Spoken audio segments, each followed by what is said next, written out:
It's time to make things nuclear. Today, we're here to find out what's fact, what's fear, and what it really means for the Philippines. Pero I think if we explain it in simple terms, makikita nilang hindi ito something to fear. On behalf of the Department of Energy. For every Filipino. And that's where we're saying nuclear energy comes in. Kasi kaya nitong magbigay ng steady baseload power for 24 hours a day, 7 days a week. Hindi siya umaasa sa panahon. We're very high. It just came from Chernobyl. So the fear of that accident really stifled any nuclear development. Keep asking questions, stay curious.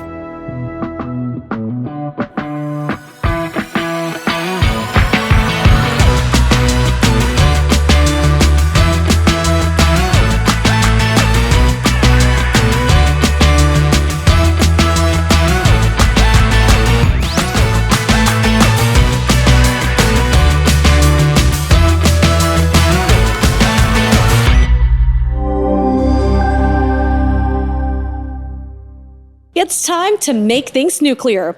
Welcome to our very first episode. If you're listening on your way to work, driving, or just tuning in from home, magandang araw sa inyo. Beyond the Reaction is the podcast where we talk about everything they never taught you about nuclear energy. And I know some of you might be thinking right now, nuclear, delikado yan. But today, we're here to find out what's fact, what's fear, and what it really means for the Philippines. I'm Espina, and together we will unpack this topic one question at a time, clearly, calmly, and without the scary headlines. And joining us to make things crystal clear is someone who knows the subject inside and out, Director Patrick Aquino from the Department of Energy. Hi, Charms! Hi sa lahat ng mga nakikinig at nanonood. Alam mo, excited talaga akong makasama kayo ngayon. Kasi madalas, pag naririnig ng mga tao yung nuclear, matik, kabado na agad. Pero I think if we explain it in simple terms, makikita nilang hindi ito something to fear. It's something to understand.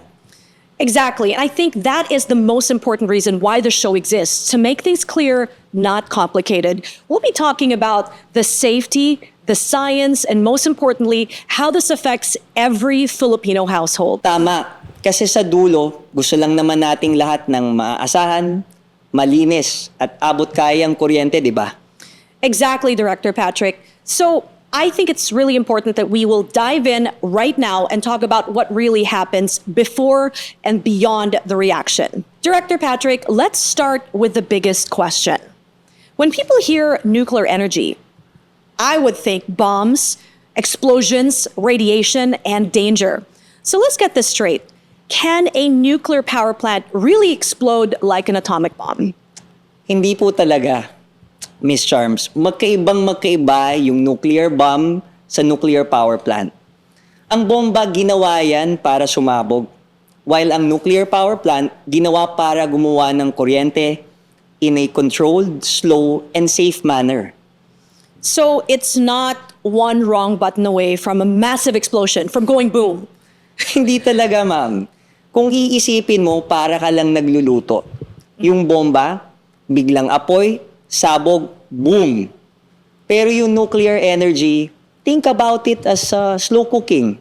Steady lang yung init, minomonitor 24/7, at may safety systems na nakabang palagi. Well, okay, that's a really good and understandable way to put it. So to simplify, Director, let's say the nuclear plant is like a pressure cooker, no? Kung sa weapon, sinadya mong pasabugin yung pressure cooker, sabay-sabay at sobrang bilis ang reaksyon.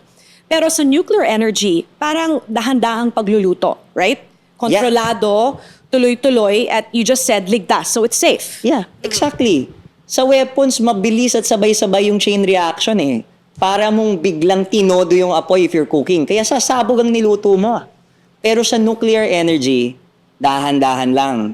Kinokontrol yung reaction para steady lang yung init na ginagamit mo sa paggawa ng kuryente.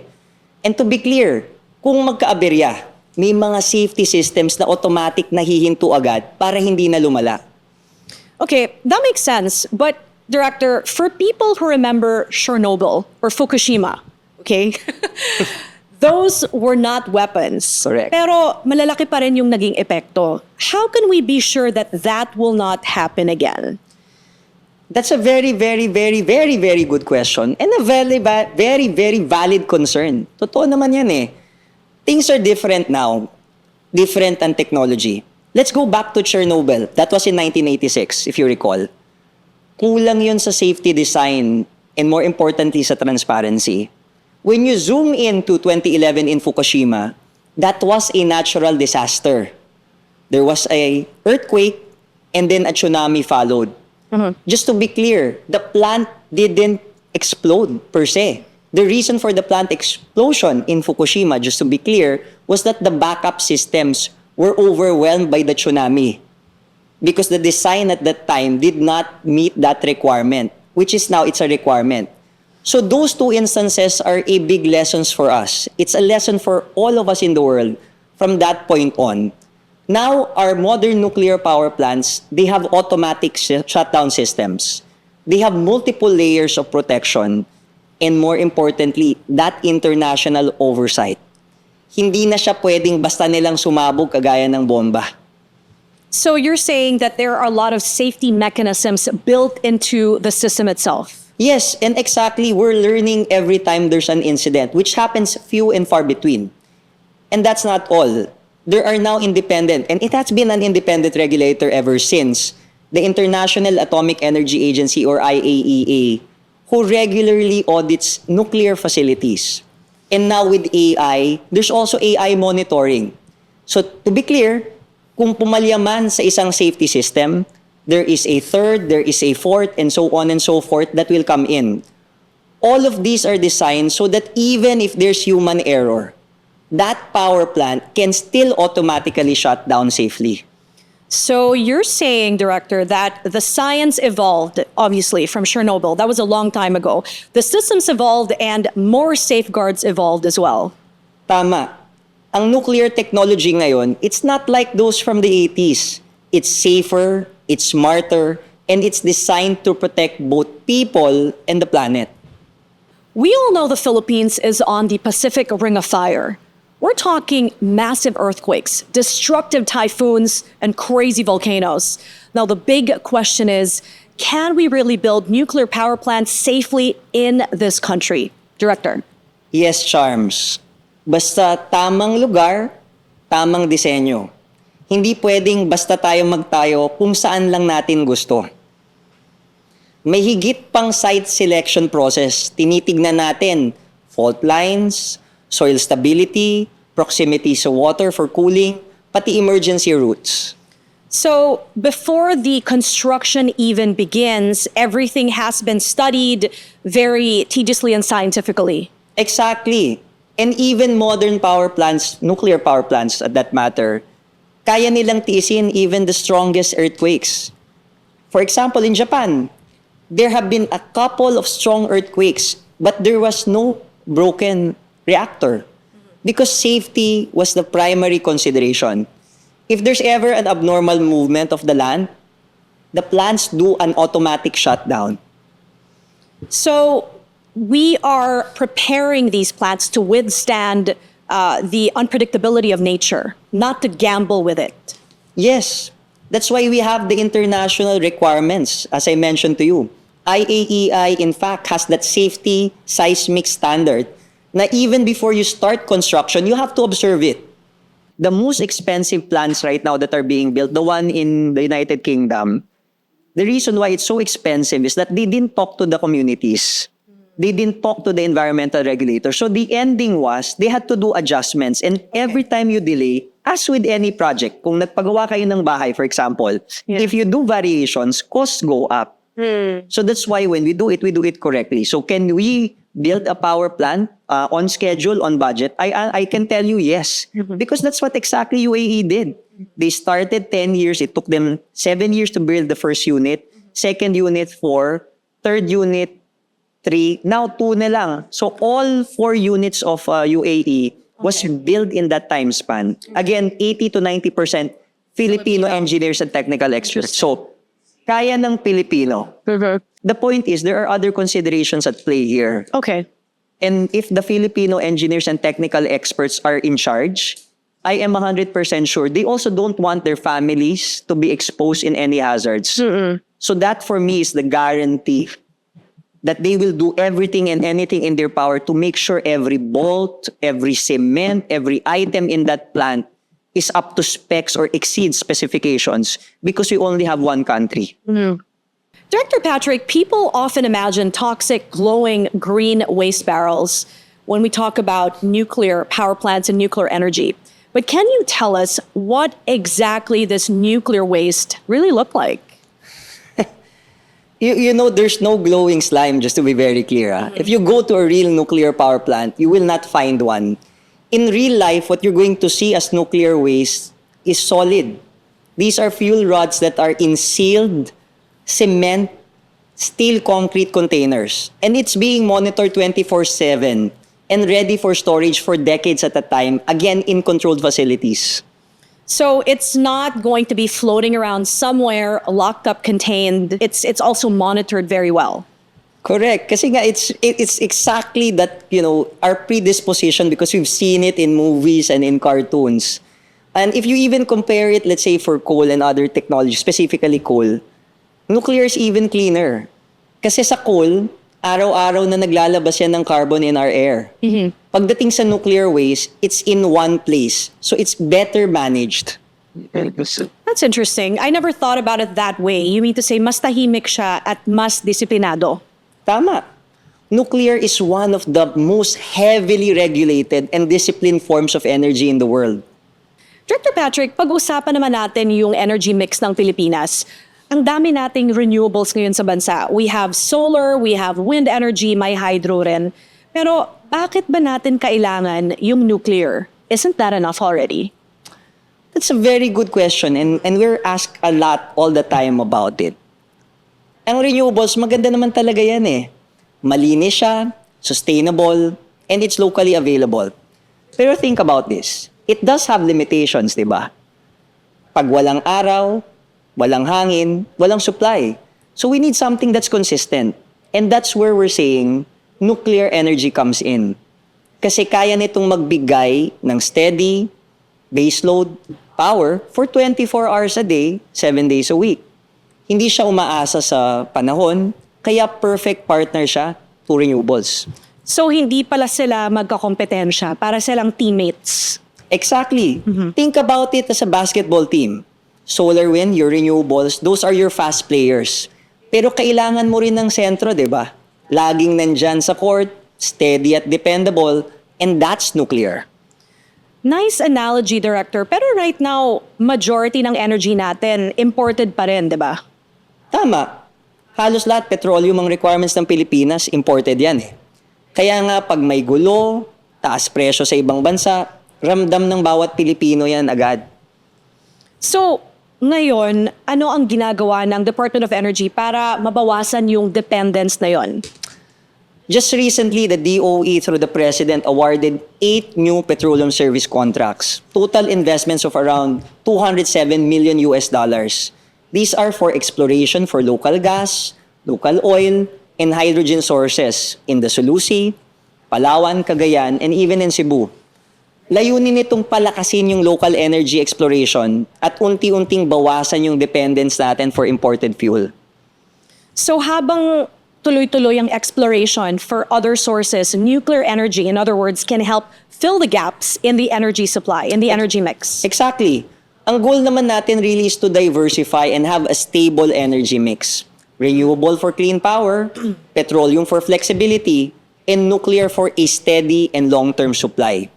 Kung ganito yung setup, hindi tayo basta-bastang natitinag kahit may pagbabago sa global oil prices or even supply disruptions. So it's just like having our own energy insurance, kumbaga. Exactly. At dito pumapasok rin yung recently passed na PhilAtom or the Philippine Nuclear Research Energy Program. Through PhilAtom, we're strengthening our international cooperation. Naikipagsundo tayo sa iba't ibang bansa para matuto tayo mula sa kanilang mga nalatag ng nuclear programs. For example, we signed a Memorandum of Understanding with the United States Department of Energy for capacity building and policy development. We also have agreements with South Korea's Korea Atomic Energy Research Institute to explore small modular reactors or SMRs. There's also technical discussions with France EDF for feasibility studies. And even with Russia's Rosatom, there's knowledge exchange on nuclear infrastructure. Wow, ang dami na palang international partnerships natin. Yes, kasi nga ang pag-develop ng nuclear energy, hindi ito kayang gawin ng mag-isa ng kahit anong bansa. It takes cooperation, technology sharing, and capacity building. Lahat ng ginagawa ng DOE at ng government para siguradong steady, safe, at world standard ang magiging programa natin when it comes to nuclear. So while we continue to grow our renewable energy sector and our petroleum exploration, nuclear will then help complete the picture.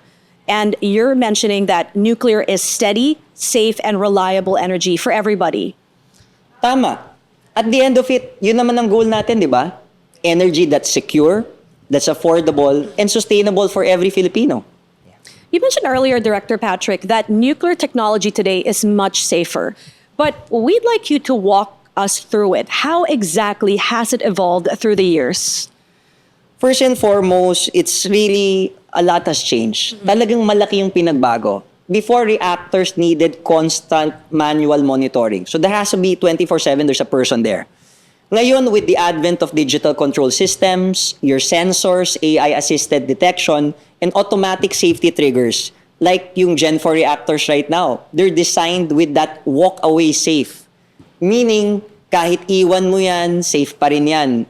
Walang magiging scenario na pwedeng sumabog o mag-leak na rin yung systems right now. Okay, so it's just like comparing how our old, hollow block phones, smartphones before evolved to the technology that we have right now. You know, these smartphones we have are smarter, faster, and safer. And more importantly, it's much more safe and much more efficient right now. At bukod sa safety, mas efficient na rin. Mas konting fuel, pero mas maraming energy ang nililika. That means less waste, but more power. Okay, Director Patrick, we have talked about how nuclear energy works and why it matters. Pero ngayon, ito naman yung tanong ng marami. Kailan naman natin ito makikita sa totoong buhay? When can we actually expect a nuclear power plant in the Philippines? Well, it's a very good question. It's a very valid question, actually. Right now, let's just be clear, we're still in the preparatory stage. Ibig sabihin nun, the policy framework, we're still studying the potential sites, and we're doing the consultations in the local communities. But if we keep up the progress, we could start seeing real movement within the decade. So step by step ang ginagawa natin, hindi natin minamadali. Yes, because sa ganitong klaseng proyekto, we should understand we have to be maingat and transparent. That's why the DOE and the NEPIAC is engaging local communities early on. There are public consultations, in schools we do talks, and even information campaigns para malinaw kung ano yung plano at paano ito gagawin. We also work closely with the international regulators to make sure everything meets global standards and for transparency and safety. At syempre, important rin na involved lahat ng stakeholders, no? I think this is great to hear kasi let's be honest, people just don't want electricity. We want to trust where it's coming from. That's exactly the word that we want to say. Trust is part of energy security. Kung walang tiwala sa pinagkukumulan ng enerhiya, hindi magiging sustainable yung program. Speaking of trust, kailangan ko na rin itanong to. Okay? Ano ba talaga ang plano para sa Bataan Nuclear Power Plant? I think that is the question na ang tagal-tagal na natin gustong malaman yung sagot. Kasi parang naging white elephant siya in the room na ayaw pag-usapan ng mga tao. That's a very good question. Talagang, BNPP or Bataan Nuclear Power Plant, it was completed in the 80s. But it was never run using the nuclear fuel. Let me just dispel, that's another myth. It ran using other fuel, but not nuclear. At that time, the safety concerns, we've talked about it earlier, were very high. It just came from Chernobyl. So the fear of that accident really stifled any nuclear development at the time. Pero since then, we've maintained it. It has been inspected regularly just to make sure that the structure is sound. So on the part of the DOE, we've been working with the International Atomic Energy Agency, IAEA, as well as other international experts to determine ano nga ba, can BNPP be rehabilitated? Or is it much more practical for us to just build a new, more modern, more safe nuclear facility?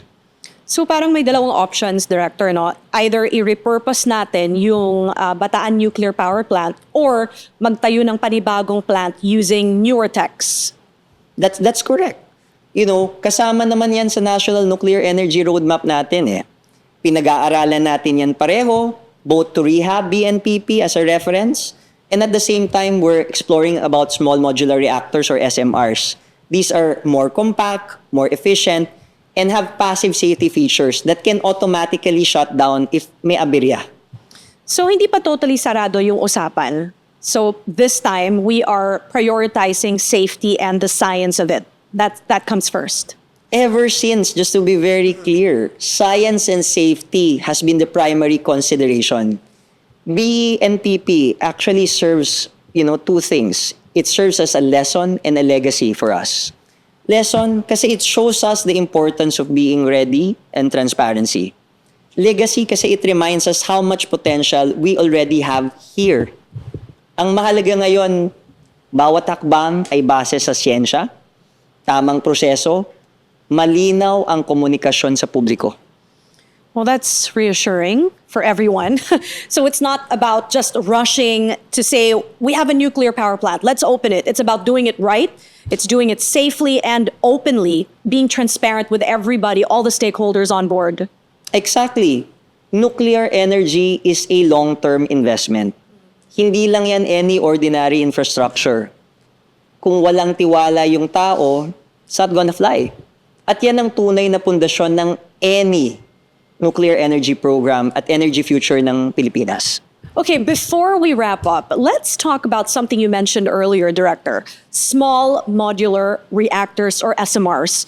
They sound like the future. What exactly are they? Well, it's still in the future, but it's actually already here. Small modular reactors are your smaller, safer, and faster to build nuclear power plants that can be deployed in islands or rural areas that don't have access to the main grid. Think about this. Imagine Palawan or Masbate having their own clean local power supply. That's what SMR promises. That's great. So even smaller communities can be part of the clean energy transition. Exactly. That's the goal for, after all eh. Energy for all, hindi lang siya para sa mga syudad. And Director Patrick, I think that's what this podcast is all about. It's about asking the right questions, learning together, and understanding all of these facts about nuclear energy step by step. Some of the things that you raised, we've not touched on, and I think we should be talking about. Yeah, we should, because stakeholders will be asking these questions. And I did ask this to Sean. Hi, Sean. He mentioned that maybe we shouldn't talk about it, but maybe you want to talk about it? We can talk about it. There's nothing that's off limits because if we keep topics off limits and we don't answer the hard questions, how do we expect communities in the chosen locations to say yes? Mm-hmm. We deprive them of that opportunity to have that conversation or listen into that discussion. So very much in favor to ask, the tough questions. Right. Kasi ganun talaga eh. So with that, Director Patrick, I think it's time we say it. Ready? Yep. It's time to make things nuclear. All right, thank you so much, Director Patrick Aquino. And to everyone listening out there, keep asking questions, stay curious, and support energy solutions that truly power progress for every Filipino.